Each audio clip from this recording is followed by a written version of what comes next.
अस्सलाम वालेकुम। तरतीबवार 10 जुफ्त एदाद का मजमुआ 730 है, तो इसमें छठे और तीसरे एदाद की जमा क्या होंगी।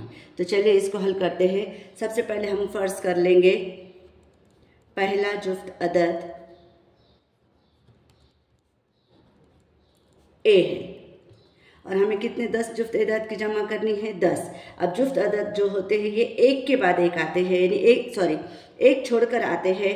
तो एक उसके बाद में आएगा 2, 4, 6, 8, 10, 12, 14, 16 और 18। यानी हम इनको गिनेंगे तो 1, 2, 3, 4, 5, 6, 7, 8, 9, 10, यानी ये हो गए 10 ए। अब यहाँ पर 2 से लेकर 18 तक के हम जमा करते हैं तो इनकी जमा होंगी 90, यानी हमारी मसावत बन जाएंगी 10A जमा 90। दोनों का कुल मजमुआ कितना दिया है 730। अब इसको हल करते हैं।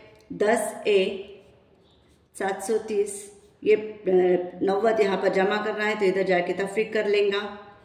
10A बराबर 730 में से 90 को हम तफरीक करते हैं तो हमारे पास में बच जाएंगे 640। अब यहाँ पर 10A के साथ में ज़र्ब कर रहा है, इधर जाके ये क्या कर लेगा, तकसीम कर लेगा। ये 0 कट गया, ये 0 कट गया, तो A बराबर कितने हासिल हो गए 64, यानी ये हमारा पहला जुफ्त अदद हासिल हो गया।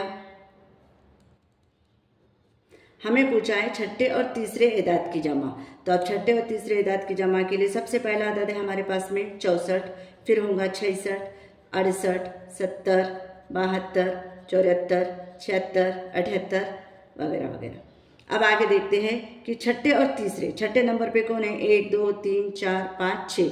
छठे नंबर पर है 74 और तीसरे नंबर पर है 68। तो 68 और 74 की अगर हम जमा करते हैं तो हासिल जवाब होगा 142, यानी 10 जुफ्त एदाद की जमा कितनी होंगी 142, जो कि हमारे ऑप्शन नंबर 4 में दिया गया है। उम्मीद है आपको समझ में आ गया होगा। अस्सलाम वालेकुम।